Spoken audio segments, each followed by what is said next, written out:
Hello दोस्तों, Skyler matric tutorial के YouTube channel में आप सभी का स्वागत है। दोस्तों, आज की इस वीडियो में लेकर आए हैं आईटीआई लैंग्वेज पेपर 2023 का जो एग्ज़ाम हुआ है 28 अप्रैल को, और हिंदी का जो एग्ज़ाम हुआ है उसी का वीडियो को लेकर आए हैं आंसर की, ऑब्जेक्टिव के आंसर की।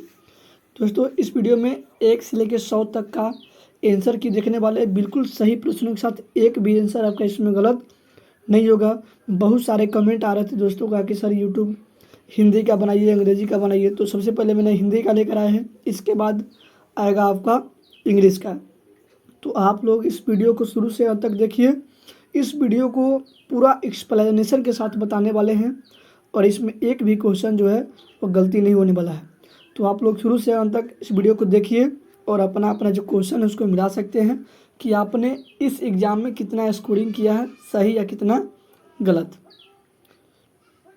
तो चलिए वीडियो को स्टार्ट करते हैं। और ये आप देख सकते हैं, क्योंकि अब देखिए एग्ज़ाम में जो सेट होता है वह 10 सेट होता है, जिसमें से सेट नंबर ए है। क्या है? Set number A. किसी का ए होगा, किसी का बी, सी, डी, ई, एफ, जी, एच यानी जे तक होता है। तो किसी का हो सकता है, तो क्वेश्चन जो है आगे पीछे हो सकता है। तो आप इसलिए वीडियो को शुरू से अंत तक देखिए और आप अपने क्वेश्चन में मिलाइए कि आपका आंसर गलत है या सही है। और कितना सही हुआ है आप लोग कमेंट के माध्यम से बता सकते हैं कि इस एग्ज़ाम में आपने कितना स्कोरिंग किया है। तो चलिए वीडियो को स्टार्ट करते हैं। तो दोस्तों, पहला क्वेश्चन जो रहा आप लोगों का, पहला क्वेश्चन है, लेखक बालकृष्ण भट्ट ने किस पत्रिका का संपादन किया है? तो इसका जो राइट आंसर हो जाएगा वो ऑप्शन नंबर सी होगा, हिंदी प्रदीप। हिंदी प्रदीप जो है वह लेखक बालकृष्ण भट्ट की रचना है। और बालकृष्ण भट्ट जो आपके एक गद्य संग्रह है जिसका नाम है बातचीत के लेखक कौन है? बालकृष्ण भट्ट है। नेक्स्ट प्रश्न है, उसने कहा था शीर्षक कहानी में लहना सिंह कितने दिन की छुट्टी लेकर जमीन के मुकदमे पर पैरवी करने घर आए थे? ध्यान दीजिएगा, उसने कहा था शीर्षक में लहना सिंह जो है वह कितने दिन की छुट्टी को लेकर के जमीन के मुकदमे के लिए पैरवी करने घर आए थे। तो ध्यान दीजिएगा, वो 7 दिन के लिए आए थे। कितने दिनों के लिए? 7 दिनों के लिए वो छुट्टी लेकर आए थे घर की जमीन के मुकदमे पे। नेक्स्ट प्रश्न है, और लहना सिंह जो किरदार है वह उसने कहा था कहानी, इसके राइटर है चंद्रधर शर्मा गुलेडी, उनके एक किरदार है। नेक्स्ट प्रश्न है, कांग्रेस सोशलिस्ट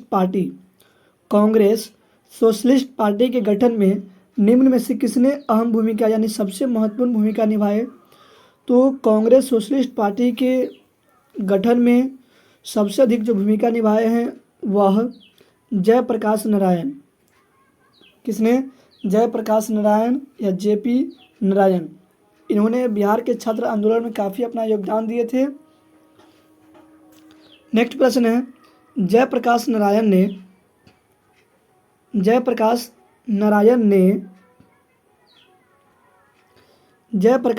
ने पटना के गांधी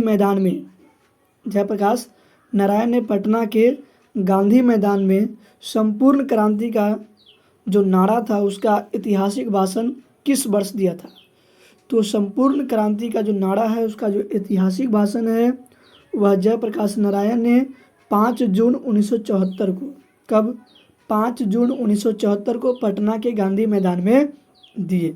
और ये आपके चैप्टर में दिया गया है, ये संपूर्ण क्रांति उसका संक्षेपण भाषण दिया गया है आपके बुक में, दिगंत भाग 2 में, क्लास 12 के। और यह जो वीडियो है आपके क्लास 12 के लिए भी बेहतर है। आप केवल इसको आईटीआई ही नहीं बल्कि आप क्लास 12 के और जो सिलेबस क्लास 12 का है सेम टू सेम वही सिलेबस क्लास यानी जो आईटीआई उसका लैंग्वेज पेपर है उसका है। और इस एग्ज़ाम को जब आप दीजिएगा तो आपको 12th का जो सर्टिफिकेट है वो मिलता है, क्योंकि मुझे भी मिला है, मैंने भी आईटीआई किया है, इस कारण से। नेक्स्ट प्रश्न है 5वां नंबर प्रश्न, नूतन ब्रह्मचारी, नूतन ब्रह्मचारी नामक जो उपन्यास है, नूतन ब्रह्मचारी नामक जो उपन्यास है उनके राइटर कौन है? तो बालकृष्ण भट्ट जी है। कौन है? नूतन ब्रह्मचारी नामक उपन्यास के रचयिता कौन है? बालकृष्ण भट्ट। तो राइट आंसर क्या होगा? Option number C. नेक्स्ट प्रश्न है तिब्बत चीन, तिब्बत चीन हंगरी, तिब्बत चीन हंगरी के मामले में, तिब्बत चीन हंगरी के मामले में जयप्रकाश नारायण को किससे मतभेद था? तिब्बत चीन हंगरी के मामले में जयप्रकाश नारायण को जवाहरलाल नेहरू से मतभेद थे। किसे? जवाहरलाल नेहरू से। इनके पुत्री थी इंदिरा गांधी और इनके पिता कौन थे? मोतीलाल नेहरू। तो तिब्बत चीन और हंगरी के मामले में जयप्रकाश नारायण को जवाहरलाल नेहरू से मतभेद था। नेक्स्ट प्रश्न है बिहार विश्वविद्यालय में, बिहार विश्वविद्यालय में रामधारी सिंह दिनकर क्या थे? तो बिहार विश्वविद्यालय में रामधारी सिंह दिनकर जो है वह हिंदी के प्रोफेसर थे। क्या थे? बिहार विश्वविद्यालय में रामधारी सिंह दिनकर हिंदी के प्रोफेसर रहे हैं। और ये जो पंक्ति यानी रामधारी सिंह दिनकर है ये लिखे हैं अर्धनारीश्वर। क्या लिखे हैं? अर्धनारीश्वर पाठ के लेखक हैं। नेक्स्ट प्रश्न है प्रत्येक नर को, प्रत्येक नर को, प्रत्येक नर को एक, प्रत्येक नर को एक हद तक नारी, प्रत्येक नर को एक हद तक नारी और प्रत्येक नारी को एक हद तक क्या बनना आवश्यक है? तो नर बनना आवश्यक है। ठीक है, प्रत्येक नर को एक हद तक नारी बनना आवश्यक है, जिस प्रकार नारी को एक हद तक नर बनना आवश्यक है। यह अर्धनारीश्वर चैप्टर से दिया गया क्वेश्चन है।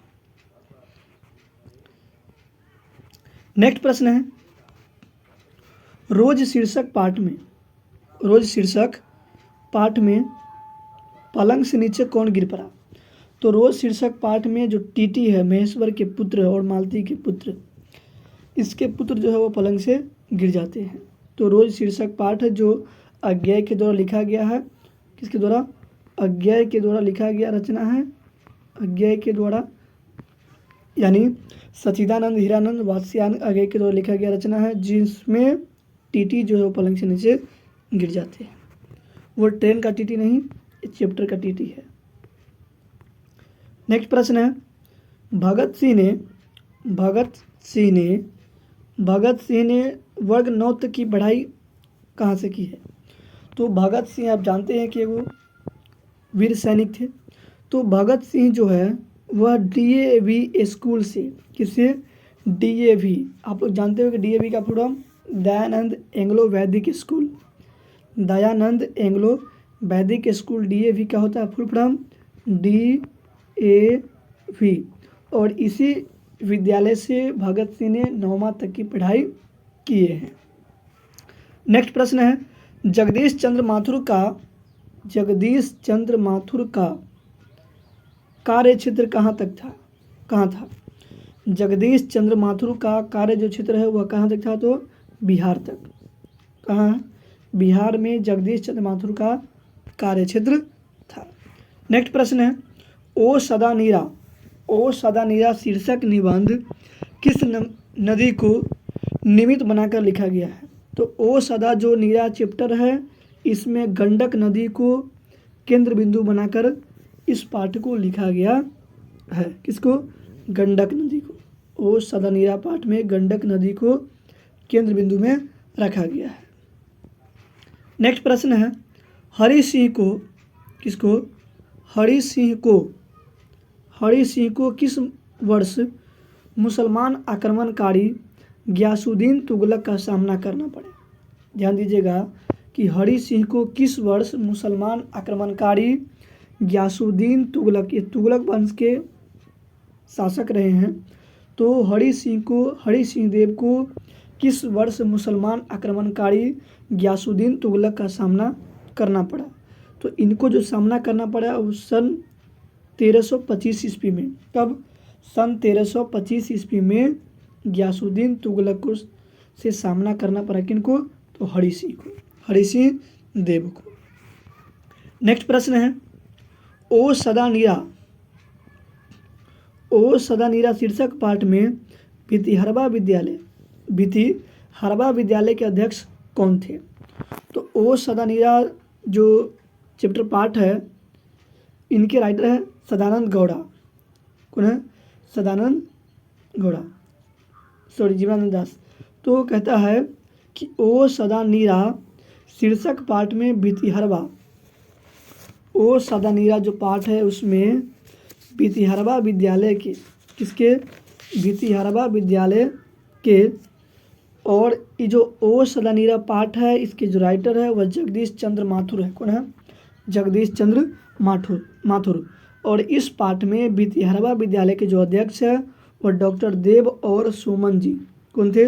डॉक्टर देव और सुमन जी भितिहरवा विद्यालय के क्या थे? अध्यक्ष थे। नेक्स्ट प्रश्न है 15 नंबर प्रश्न, सिपाही की माँ शीर्षक कहानी जो है वह किस पुस्तक से लिया गया है? तो सिपाही की माँ एक आत्मकथा है। कौन है? आत्मकथा है, मोहन डाकेश की रचना है। ठीक है। और सिपाही की माँ जो एकांकी है वह उनके अंडे के छिलके और अन्य एकांकी से लिया गया है। सिपाही की माँ शीर्षक एकांकी जो है वह मोहन डाकेश के अंडे के छिलके एवं अन्य एकांकी से ली गई है। नेक्स्ट प्रश्न है, लेखक नामवर सिंह पेशे से क्या थे? तो लेखक नामवर सिंह पेशे से हिंदी के प्राध्यापक रहे हैं। क्या रहे हैं? हिंदी विभाग के प्राध्यापक रहे हैं, प्रोफेसर रहे हैं। नेक्स्ट प्रश्न है, प्रगीत और समाज शीर्षक जो पाठ है वह नामवर सिंह के किस रचना से लिया गया है? तो वाद विवाद संवाद से। ध्यान रखिएगा, प्रगीत और समाज शीर्षक पाठ जो है वह नामवर सिंह के वाद विवाद संवाद से लिया गया है। तो राइट आंसर क्या हो जाएगा? ऑप्शन नंबर सी हो जाएगा। नेक्स्ट प्रश्न है, नितांत क्या लिखा गया है?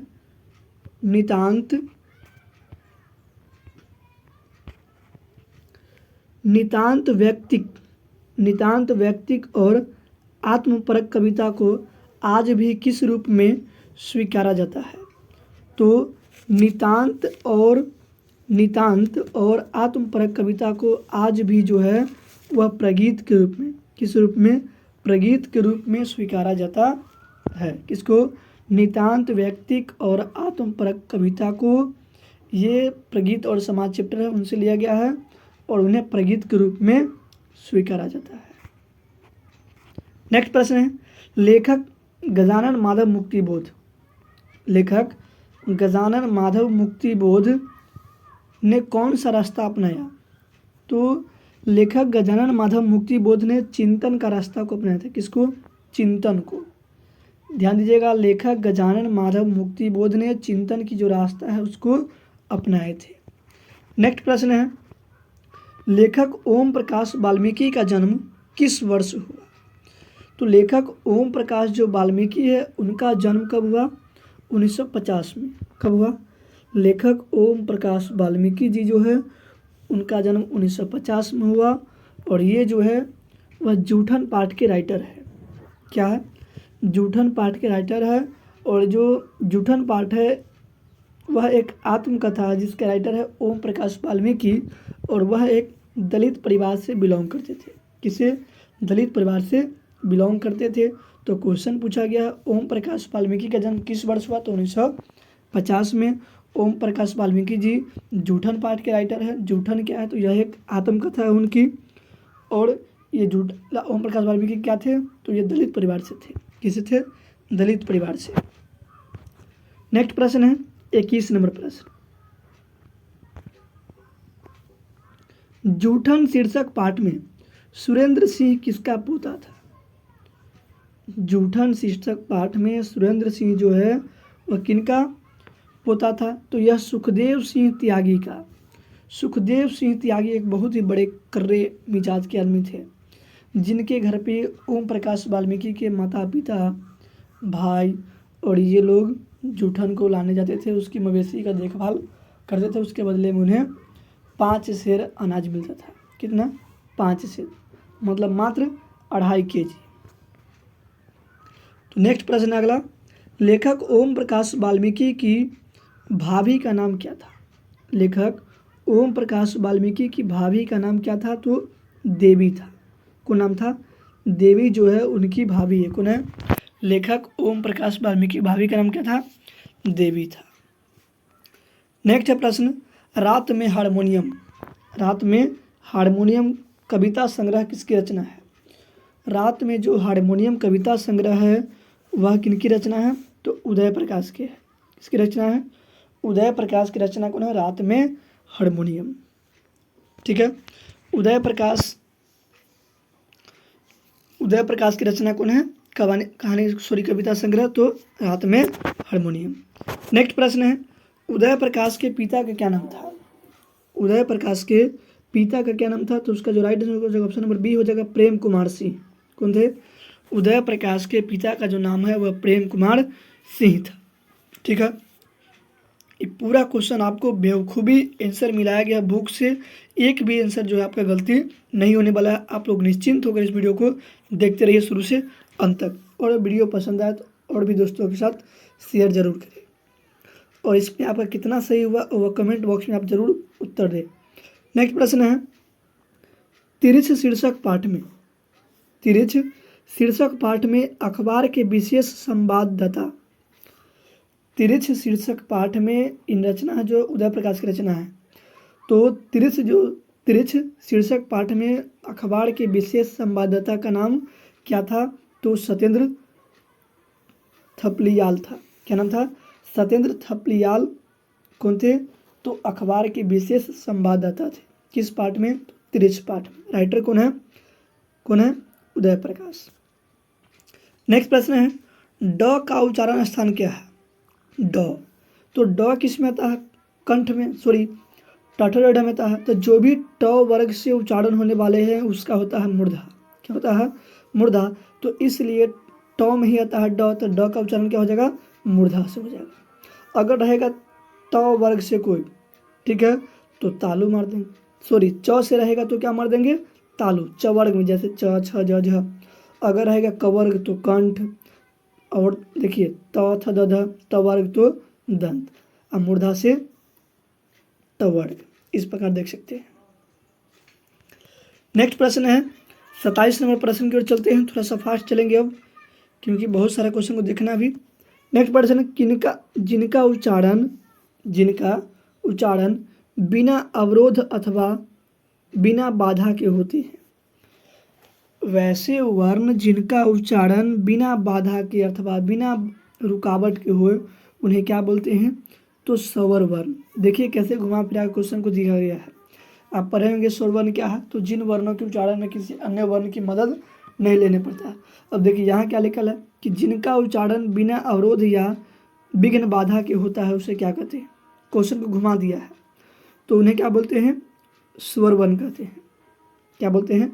स्वर वर्ण कहते हैं। नेक्स्ट प्रश्न है,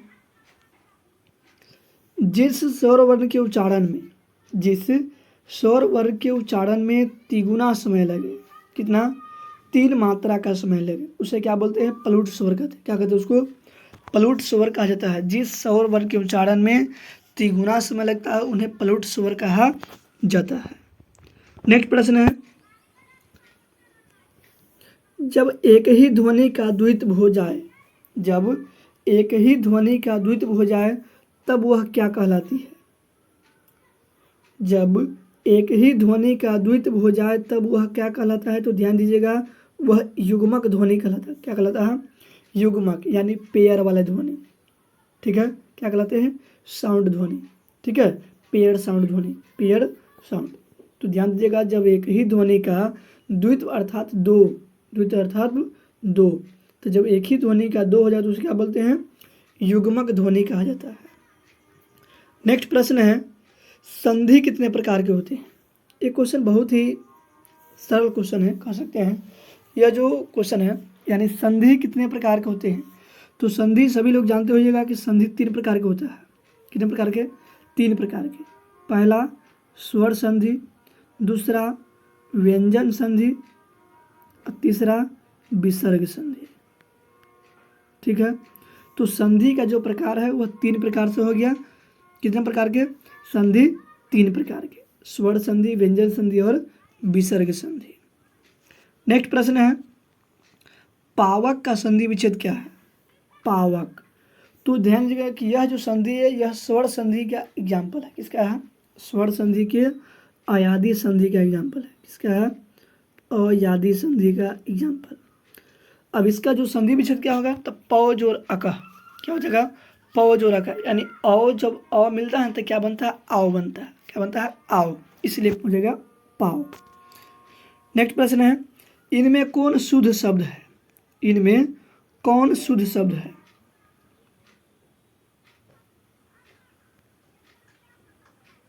सॉरी, इनमें कौन शुद्ध शब्द है? मंत्रीवर, दिव्य रात्रि, पक्षीगण, तो बुद्धिमान। तो इसमें क्या हो जाएगा? राइट आंसर बुद्धिमान। बुद्धिमान जो है इनमें क्या है? शुद्ध शब्द है। ठीक है, क्या है? शुद्ध शब्द है। नेक्स्ट प्रश्न है, पश्चिम शब्द, पश्चिम जो शब्द है वह कौन सी संज्ञा है? देखिए दिशा क्या, पश्चिम क्या है कि दिशा है, और इसमें खास दिशा का है आपसे कि पश्चिम दिशा। अगर रहता है कि दिशा तो वहाँ पर मारते जातिवाचक, क्योंकि पूरा श्रेणी क्या बोध हो रहा है, लेकिन इसमें खास दिशा क्या दिया है? पश्चिम। तो ये क्या हो जाएगा? व्यक्तिवाचक संज्ञा हो जाएगा। क्या हो जाएगा? व्यक्तिवाचक संज्ञा। पढ़े होंगे कि जिससे किसी खास व्यक्ति का बोध हो, ठीक है, उन्हें क्या बोलते हैं? व्यक्तिवाचक संज्ञा कहते हैं। नेक्स्ट प्रश्न है, विवाद का लिंग क्या है? तो विवाद जो है वह पुल्लिंग है। क्या है? विवाद जो है पुल्लिंग है। नेक्स्ट प्रश्न है, धनवान शब्द का स्त्रीलिंग क्या होगा? धनवान का स्त्रीलिंग तो ये होगा धनवती। क्या हो जाएगा? धनवती हो जाएगा धनवान का स्त्रीलिंग। नेक्स्ट प्रश्न है, हिंदी में वचन कितने होते हैं? तो हिंदी में मात्र वचन 2 होते हैं, एक वचन और दूसरा बहुवचन। क्या होता है? बहुवचन। Singular, plural. इंग्लिश में भी 2 प्रकार के, एक सिंगुलर एक दूसरा प्लूरल। उसी प्रकार हिंदी में भी 2 प्रकार के, एक वचन और दूसरा बहुवचन। लेकिन संस्कृत में होता है 3 प्रकार के, एक वचन, द्विवचन और बहुवचन। तो क्वेश्चन क्या पूछा गया है कि हिंदी में वचन कितने हैं? तो 2 है। कितने वचन हिंदी में? 2 वचन है हिंदी में। नेक्स्ट प्रश्न है, कारखाने का काम खत्म हुआ। कारखाने का काम क्या हुआ? खत्म हुआ। किस कारक का उदाहरण है? कारखाने का काम खत्म हुआ। देखिए कारखाना से संबंध है का, अब पढ़े होइएगा संबंध कारक, का के की, का के की, तो ये क्या हो जाएगा? संबंध कारक का उदाहरण है। किसका हो जाएगा? संबंध कारक का। कारखाने का काम क्या हुआ? खत्म हुआ। इसमें कौन सा कारक है? संबंध कारक है। नेक्स्ट प्रश्न है, नेता का स्त्रीलिंग रूप क्या होगा? नेता, तो क्या हो जाएगा? नेत्री। क्या हो जाएगा? नेत्री हो जाएगा नेता का स्त्रीलिंग। देखिए आप यहाँ भी लिखा है नेत्री, लेकिन इस जो लिखावट है वो रॉन्ग है। ये जो नेत्री है वो बिल्कुल सही है। ठीक है, तो नेता का जो स्त्रीलिंग रूप होगा क्या होगा? नेत्री होगा। नेक्स्ट प्रश्न है, यह मेरा छोटा भाई अमित है। देखिए यह जो है ना इशारा करके बोलते हैं कि यह जो है मेरा छोटा भाई अमित है। आप किसी को खड़ा होकर देखिएगा, बोलिएगा कि यह जो है मेरा छोटा भाई अमित है। तो जब किसी चीज़ से क्या हो? खास का बोध हो, ठीक है, और फिक्स का बोध हो, तो उसको बोलते हैं निश्चयवाचक सर्वनाम। क्या बोलते हैं? निश्चयवाचक सर्वनाम। नेक्स्ट प्रश्न है, निम्न में से कौन परिमाण बोधक विशेषण का उदाहरण है? निम्न में से कौन परिमाण यानी मात्रा का बोध करता है? देखिए बड़ा मकान। अब 30 संख्या है, 10 हाथ जगह ये भी संख्या है, यह घर सर्वनाम है, लेकिन यहाँ जो बड़ा मकान है वह किसको बोध कर रहा है? परिमाण को यानी मात्रा को। इसलिए पूछा गया है कि निम्न में से परिमाण बोधक विशेषण का उदाहरण कौन है? तो बड़ा मकान हो जाएगा। नेक्स्ट प्रश्न है दोस्तों थोड़ा सा आपको शोरगुल भी नजर आता होगा क्योंकि अभी शादी ब्याह का मौसम है, इसलिए तो आप लोग उसको ध्यान ना दें, आप अपने क्वेश्चन पे टिके रहें और वीडियो शुरू से अंत तक बने रहें। नेक्स्ट प्रश्न है, वह अपना सिर खुजलाता है। वह अपना सिर खुजलाता है किस क्रिया का उदाहरण है? वह अपना सिर खुजलाता है, वह तो कौन? वह काम कौन कर रहा है? खुजलाने का। क्या खुजलाता है? तो सिर। तो जब ये क्या यानी कि ऑब्जेक्ट मिल जाए, क्या मिल जाए? ऑब्जेक्ट यानी कि कर्म मिल जाए, तो उनको बोलते हैं सकर्मक क्रिया। स मतलब साथ, स मतलब साथ और कर्मक मतलब कर्म, तो जिसमें क्या हो? कर्म हो, उसे क्या बोलते हैं? सकर्मक क्रिया। तो वह अपना जो है सिर क्या करता है? खुजलाता है। क्या हो जाएगा? सकर्मक क्रिया का उदाहरण हो जाएगा। नेक्स्ट प्रश्न है, क्रिया के उस रूपांतरण को क्या कहते हैं? क्रिया के उस रूपांतरण को क्या कहते हैं जिससे उसके कार्य को, जिससे क्रिया के उस रूपांतरण को क्या कहते हैं जिससे उसके कार्य को, कार्य व्यापार का समय उसकी पूर्ण अथवा अपूर्ण अवस्था का बोध हो। क्रिया के उस रूपांतर को क्या कहते हैं जिससे उसके कार्य व्यापार का समय और उसकी पूर्ण या अपूर्ण अवस्था का क्या हो? बोध हो। उसे कहते हैं काल। क्या कहते हैं? उसको काल कहते हैं। नेक्स्ट प्रश्न है, आम्र शब्द क्या है? तो आम्र, आम्र जो शब्द है वह एक क्या है? तत्सम शब्द है, क्योंकि आम्र मीन्स क्या होता है? आम। आम्र मीन्स आम। तो संस्कृत के विग्रह रूप है, उसको बोलते हैं तद्भव। और जो संस्कृत का जो शब्द है उसको क्या बोलेंगे? तत्सम। तो आम्र जो शब्द है वो क्या हो जाएगा? तत्सम शब्द है।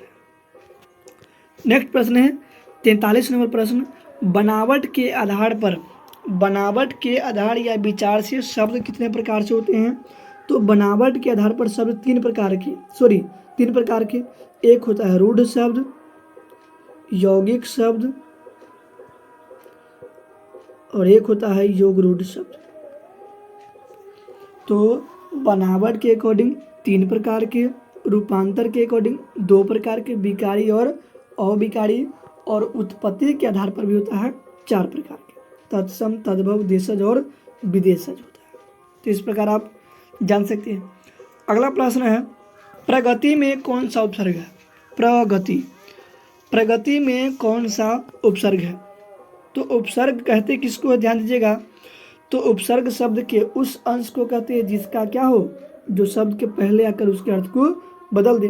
तो अगर प्रगति में हम लगा देंगे प्र, तो क्या हो जाएगा? प्र का मतलब क्या होता है? अलग, अगति का अर्थ हो जाएगा अलग। तो प्रगति में कौन सा उपसर्ग है? प्र उपसर्ग है। नेक्स्ट प्रश्न है, सुहावन में कौन सा प्रत्यय है? अब प्रत्यय कहते हैं किसको? तो जो शब्द के अंत में लगकर उसके अर्थ को बदल दे। तो सुहाव में जोड़ देंगे अन, क्या हो जाएगा? तो सुहावन में अगर जोड़ देंगे, सुहाव में जोड़ देंगे क्या?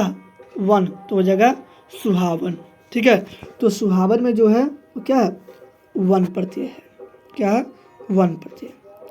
नेक्स्ट प्रश्न है, कुंती का विशेषण क्या होगा? कौन्तेय। क्या होता है? कुंती का जो विशेषण है क्या हो जाएगा? कौन्तेय हो जाएगा। नेक्स्ट प्रश्न है, समास का शाब्दिक अर्थ क्या होता है? समास का शाब्दिक अर्थ क्या होता है? तो समास का जो शाब्दिक अर्थ होता है वो होता है संक्षेपण, क्योंकि राजा का पुत्र, उसके लिए क्या लिखते हैं? राजपुत्र। तो यहाँ पे छोट किए ना उसको। तो समास का जो शाब्दिक अर्थ क्या होता है? संक्षेप होता है। नेक्स्ट प्रश्न है, जिस समास में पूर्व पद की प्रधानता हो, क्या हो? जिस समास में पूर्व पद की प्रधानता हो और समासिक पद क्या हो? अव्यय हो। अव्यय यानी अविकारी हो। तो जिस समास में पूर्व पद की प्रधानता हो और समासिक पद क्या हो? अव्यय हो, उसे क्या कहते हैं? अव्ययी भाव समास कहते हैं। क्या कहते हैं उसको? अव्ययी भाव समास कहा जाता है। जिस समास का पूर्व पद प्रधान हो और समासिक पद क्या हो? अव्यय हो, उन्हें क्या बोलते हैं? अव्ययी भाव समास कहते हैं। नेक्स्ट प्रश्न है, चौराहा। चौराहा कौन सा समास है? चौ का अर्थ क्या होता है? चार। चौ का अर्थ चार। अब इस संख्या का बोध करता है, तो जब ये संख्या का बोध करता है तो क्या बोलते हैं? द्विगु समास। संख्या पूर्वे द्विगु, यानी संख्या जिसके लास्ट, जिसके पूर्व में क्या हो? संख्या नजर आ जाए, जैसे 1 2 3 4 5 6 7, तो उनको बोलते हैं, क्या बोलते हैं उसको? द्विगु समास कहते हैं। और द्वंद्व समास जिसमें दोनों पद प्रधान हो, जैसे भाई बहन, माता पिता, चाचा चाची, भाई, ठीक है, शेर शेरनी, इस प्रकार से। नेक्स्ट प्रश्न है, शेर के समान बलवान। शेर के समान बलवान जो है किस पदबंध का उदाहरण है? तो यह विशेषण पदबंध का, क्योंकि देखिए इसमें बलवान की विशेषता बताया कि जो बलवान है वो कैसा है, शेर के समान है। ठीक है, तो ये हो जाएगा विशेषण पदबंध। क्या हो जाएगा, विशेषण पदबंध। नेक्स्ट प्रश्न है, अर्थ के आधार पर, अर्थ के आधार पर वाक्य कितने भेद है, तो अर्थ के आधार पर वाक्य के 8 भेद है। According to meaning types of sentence there are 8 types of sentence, यानी अर्थ के आधार पर वाक्य के 8 प्रकार होते हैं। कितने प्रकार होता है, 8 प्रकार का। नेक्स्ट प्रश्न है, निम्न में से शुद्ध वाक्य कौन सा है, निम्न में से शुद्ध वाक्य कौन सा है। According to me, according to me, मेरे अनुसार जो है इसमें जो शुद्ध वाक्य है वह ऑप्शन नंबर बी है। इस समय आपकी आयु जो है वह 40 वर्ष है। देखिए आयु जो है स्त्रीलिंग है, कितना है, स्त्रीलिंग है, इसलिए यहाँ पे दे सकते हैं कि इस समय आपकी आयु कितनी वर्ष है, 40 वर्ष है। ठीक है, तो इनमें शुद्ध वाक्य क्या हो जाएगा, ऑप्शन नंबर बी हो जाएगा। नेक्स्ट प्रश्न है, कमल शब्द का पर्यायवाची शब्द क्या होगा। तो कमल का क्या होता है, जलज, सरोज, राजीव, पंकज। तो इसमें सरोज नाम तो आया हुआ है इसलिए सरोज डाल देंगे क्या, कमल का पर्यायवाची शब्द।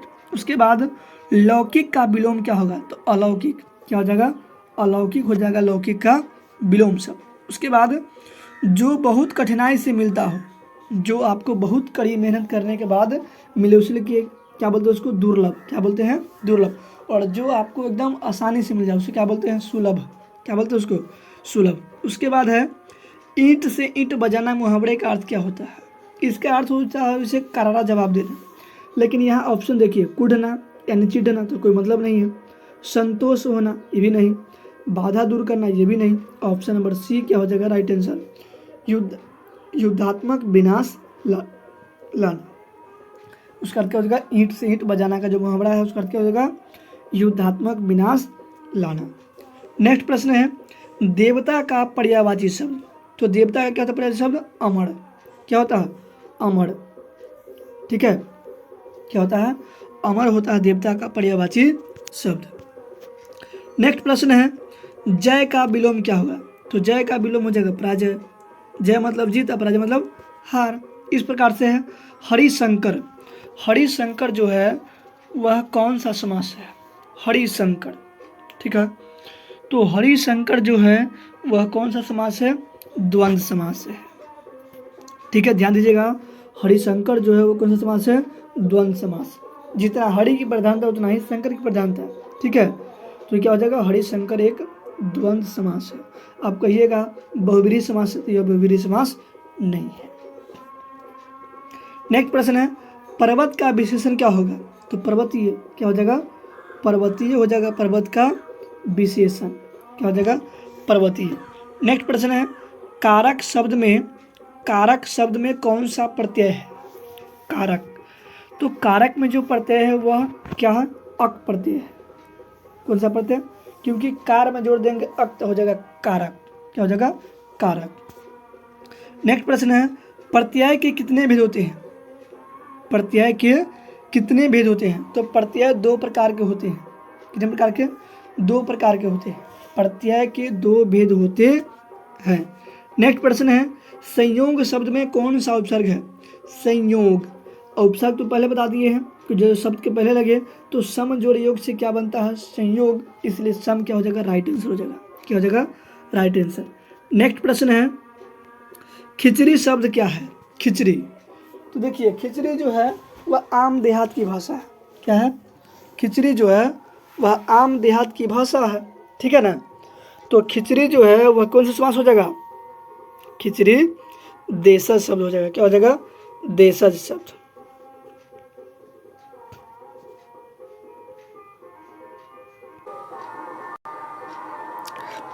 नेक्स्ट प्रश्न है, वे शब्द जिनकी उत्पत्ति, वे शब्द जिनकी उत्पत्ति का पता नहीं चलता है। ध्यान दीजिएगा कि वे शब्द जिनकी व्युत्पत्ति का पता न चले उन्हें क्या बोलते हैं, तो उनको कहते हैं देशज शब्द। क्या बोलते हैं, देशज शब्द। अब जैसे बताइए खिचड़ी, खिचड़ी कहाँ से है पता नहीं चलता है, लोटा कहाँ से है पता नहीं चलता है। तो ध्यान दीजिएगा कि वे शब्द जिनकी व्युत्पत्ति का पता नहीं चलता है उन्हें क्या बोलते हैं, देशज शब्द कहते हैं। क्या कहते हैं उसको, देशज शब्द कहते हैं। नेक्स्ट प्रश्न है, काल के कितने भेद हैं, काल के भेद। तो काल के 3 भेद होते हैं, कितना, 3 भेद।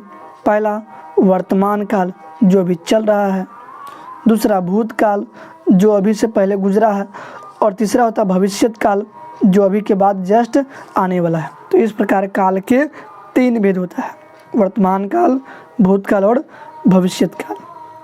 नेक्स्ट प्रश्न है, क्रिया का मूल क्या कहलाता है, अर्थात क्रिया जिससे बनता है उसे क्या बोलते हैं, धातु कहते हैं। क्या कहते हैं इसको, धातु।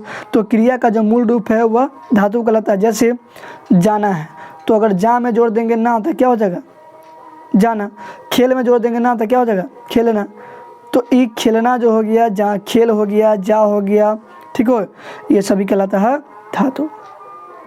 नेक्स्ट प्रश्न है, तुम क्या खा रहे हो, तुम क्या खा रहे हो। अच्छा, प्रश्न पूछ रहे हैं ना कि तुम क्या खा रहे हो, तो क्या हो जाएगा, प्रश्नवाचक सर्वनाम हो जाएगा। क्या हो जाएगा, प्रश्नवाचक सर्वनाम। नेक्स्ट प्रश्न है, नेक्स्ट प्रश्न अगला है 70 नंबर प्रश्न। 70वें प्रश्न में हम लोग पहुंच चुके हैं। थोड़ा सा बड़ा वीडियो हो सकता है क्योंकि सब्जेक्टिव है और आपका हम एक्सप्लेनेशन भी कर रहे हैं। अगर एक्सप्लेनेशन नहीं करते तो ये आपका आधा घंटा से पहले ही समाप्त हो जाता है। नेक्स्ट प्रश्न है, बहिष्कार का संधि विच्छेद क्या होगा, बहिष्कार। तो बहि जोड़ कार क्या हो जाएगा, बहि जोड़ कार, बहिष्कार का संधि विच्छेद। नेक्स्ट प्रश्न है, लेखक मलयज के पिता कौन थे, लेखक मलयज के पिता कौन थे, लेखक मलयज के पिता कौन थे। तो ध्यान दीजिएगा, लेखक जो मलयज है उनके पिता थे त्रिलोकीनाथ वर्मा। कौन थे, त्रिलोकीनाथ वर्मा थे लेखक मलयज के पिता। नेक्स्ट प्रश्न है, मलिक मोहम्मद जायसी, मलिक मोहम्मद जायसी रचित प्रथम करवक कहाँ से लिया गया है। तो मलिक मोहम्मद जायसी जो मतलब लेखक है, कवि है, उनके जो पहला करवक है वह पद्मावत के स्तुति खंड से लिया गया है और इस करवक में 2 खंड को दिया गया है। तो उनका जो पहला खंड है वह पद्मावत के स्तुति खंड से लिया गया है और पद्मावत क्या है, इनकी रचना है। आखिरी कलाम भी क्या है, इन्हीं की रचना है। किसकी, तो मलिक मोहम्मद जायसी की।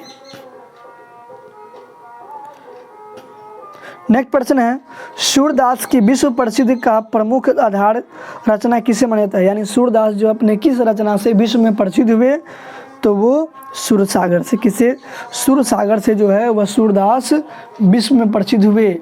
किसमें, सूरदास जो है विश्व में प्रसिद्ध हुए। और सूरदास जो है एक वात्सल्य रस के कवि है। किस रस के, वात्सल्य रस के। वात्सल्य रस में क्या होता है, तो बालकों का वर्णन किया जाता है, बालक के जो कला है उसके बारे में, जैसे श्री कृष्ण के बारे में वर्णन करते हैं।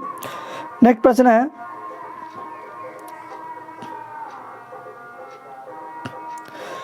विनय भक्ति वात्सल्य प्रेम श्रृंगार किस कवि के काव्य के 3 प्रधान विषय है। ध्यान दीजिएगा, विनय शक्ति वात्सल्य प्रेम श्रृंगार ये सभी जो गुण है वो है सूरदास की। किसकी है, सूरदास के 3 प्रमुख प्रधान विषय माना जाता है। किसको, तो विनय भक्ति को, वात्सल्य को और प्रेम श्रृंगार को। नेक्स्ट प्रश्न है, आइए थोड़ा सा देखते हैं, विनय पत्रिका किनकी रचना है। विनय पत्रिका ये है तुलसीदास जी की रचना। विनय पत्रिका जो है वह तुलसीदास की रचना है। इसके अलावा उनकी जो रचना है रामचरितमानस है। क्या है, रामचरितमानस है, कवितावली है, ये सभी क्या है, इनकी रचना है। किनकी, तुलसीदास की। आगे है, गोस्वामी तुलसीदास जी ने अपनी रचना के लिए किस भाषाओं को आवश्यक माना है। तो गोस्वामी तुलसीदास जी ने अपनी रचना के लिए किसको, तो अवधी और ब्रज भाषा को आवश्यक माना है। किसको, अवधी और ब्रज भाषा को अपनी रचना के लिए। नेक्स्ट प्रश्न है, मध्यकाल में हिंदी आलोचना के बीज वपन ध्यान दीजिएगा कि मध्यकाल में हिंदी आलोचना के बीज वपन कवि नाभादास ने, किसने, नाभादास ने अपनी किस रचना द्वारा किया है, तो छप्पे छंद के द्वारा। किसके द्वारा, छप्पे क्या है, तो छप्पे एक छंद है, ठीक है। इस पाठ में छप्पे को दिया गया है और छप्पे छंद के रचयिता कौन है, तो नाभादास जी है। नेक्स्ट प्रश्न है, कवि नाभादास द्वारा लिखे गए कबीर और सुर पर छप्पे किससे संकलित है, तो भक्तमाल से। किससे है, भक्तमाल से लिया गया है। कवि नाभादास द्वारा लिखे गए कबीर और सुर पर छप्पे किससे लिया गया, तो भक्तमाल से लिया गया है। नेक्स्ट प्रश्न है, कवि भूषण जो है का जन्म कब हुआ, तो कवि भूषण जी का जो जन्म है वह हुआ था 1613 ईस्वी में। कब, 1613 में। और कवि भूषण क्या है, तो एगो वीर रस के कवि है। किस रस के, वीर रस के, क्योंकि ये हमेशा वीरताओं का बखान करते हैं। कौन, कवि भूषण। आइए नेक्स्ट प्रश्न 80 नंबर प्रश्न देखते हैं। अब मात्र बचा है 20 प्रश्न और। कहता है बाड़ी बाह का अर्थ क्या होता है, बाड़ी बाह ये होता है बादल का। किसका, बाड़ी बाह का जो अर्थ होता है वो किसका होता है, बादल। बादल को बोला जाता है बाड़ी बाह। और ये भक्तमाल के जो रचना है ना, नाभादास की रचना, उनसे लिया गया है, शब्दार्थ से लिया गया है। आप देख सकते हो वहाँ से उठा के किताब में शब्दार्थ को जब उठाइएगा तो आपको मिल जाएगा वहाँ पे। नेक्स्ट प्रश्न है, लौहर किनकी रचना है, लौहर, तो ये जो रचना है वह जयशंकर प्रसाद की रचना है। किसकी है, जयशंकर प्रसाद की रचना कौन सी है, लौहर है। नेक्स्ट है, सुभद्रा कुमारी चौहान किस भावधारा की कवित्री थी, तो सुभद्रा कुमारी चौहान जो है वह राष्ट्रीय भावधारा की कवित्री है। किसकी, राष्ट्रीय भावधारा की ये कवित्री मानी जाती है। कौन, सुभद्रा कुमारी चौहान, इन्हीं ने लिखी थी। वह खूब लड़ी मर्दानी वह तो झांसी वाली रानी थी, ठीक है, झांसी की रानी जो है उन पे लिखी थी।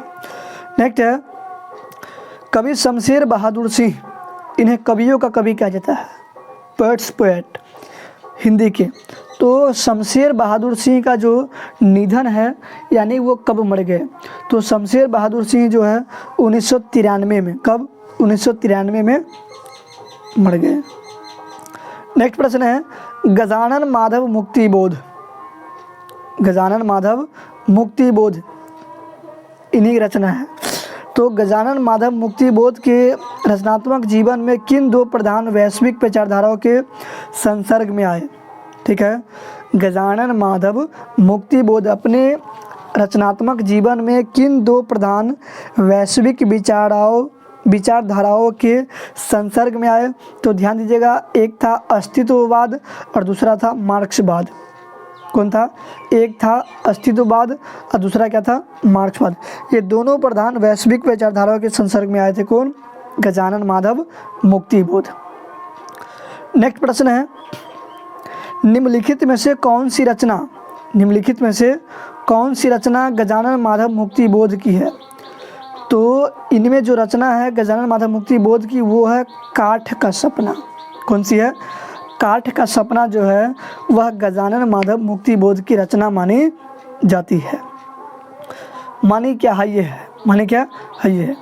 नेक्स्ट प्रश्न है, कवि रघुवीर सहाय की विशेष अभिरुचि किसमें थी, तो ध्यान दीजिएगा कि कवि जो रघुवीर सहाय है उनकी जो विशेष रुचि था वह संगीत सुनने में और फिल्म देखने में था। किसमें, गाना सुनने में और फिल्म देखने में उनको विशेष इंटरेस्ट था। किनको, कवि रघुवीर सहाय के।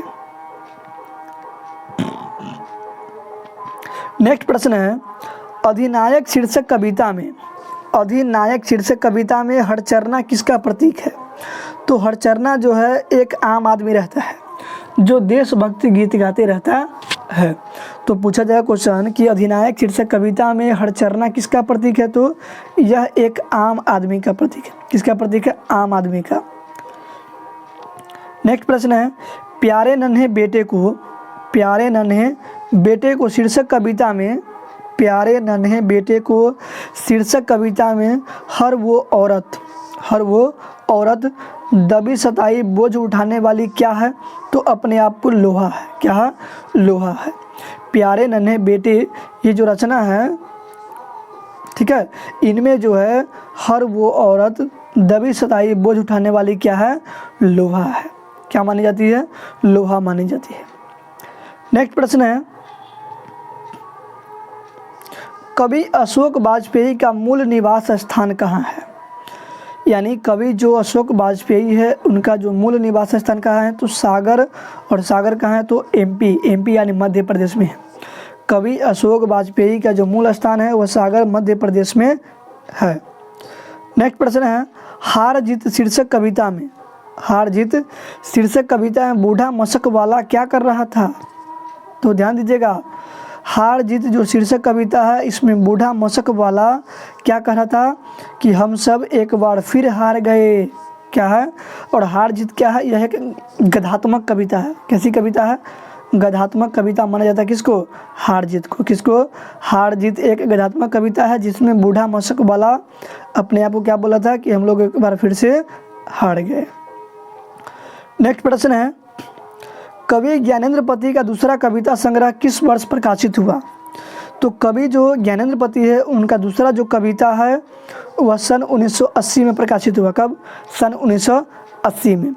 नेक्स्ट प्रश्न है, गांव का घर, गांव का घर, गांव का घर शीर्षक कविता में सर्कस का प्रकाश बुलाओ कहाँ से आता है। तो सर्कस का प्रकाश बुलाओ वह 10 कोस दूर शहर से आता है। कहाँ से आता है, 10 कोस दूर कहाँ से आता है, शहर से। गांव का जो घर है शीर्षक कविता में सर्कस का प्रकाश बुलाओ वह कहाँ से आता है, तो 10 कोस दूर शहर से आता है। जब ये आप कविता पढ़िएगा तो आपको बखूबी आनंद आएगा। और गांव का जो घर है यह एक प्रकृति वर्णित कविता है। कैसी कविता है, प्रकृति वर्णित कविता है। नेक्स्ट प्रश्न है, मलिक मोहम्मद जायसी किस शाखा के कवि है। तो मलिक मोहम्मद जायसी जो है यह एक प्रेम मार्गी शाखा कवि है। किस शाखा कवि है, प्रेम मार्गी शाखा के कवि मानी जाती है। मलिक मोहम्मद जायसी को प्रेम मार्गी शाखा के कवि माने जाते हैं। नेक्स्ट प्रश्न है, जागिए ब्रजराज कुमार कमल कुसुम फूले, मतलब श्री कृष्ण को कहते हैं सूरदास कि हे ब्रजराज के कुमार जागिए, अब जो फूल है वह खिल चुके हैं। यह किस पंक्ति से लिया गया है, तो यह प्रथम पंक्ति में ही कहा गया है कि जागिए ब्रजराज कुमार कमल कुसुम फूले। नेक्स्ट प्रश्न है, तुलसीदास के शिक्षा गुरु कौन थे। तुलसीदास के शिक्षा गुरु कौन से, तो शेष सनातन थे। तुलसीदास के शिक्षा गुरु से शेष सनातन थे। नेक्स्ट प्रश्न है, मात्र 5 प्रश्न बचा हुआ है। द्रुम दंड का अर्थ क्या होता है। द्रुम दंड, द्रुम दंड का जो अर्थ होता है वह वृक्षों की डाली होती है। क्या होती है, द्रुम दंड जो है उसका अर्थ क्या होता है, वृक्षों की डाली होती है। क्या होती है, वृक्षों की डाली। उसके बाद है इरावती। क्या है, इरावती जो है वह किस कवि की रचना है, तो ये भी है जयशंकर प्रसाद जी की रचना।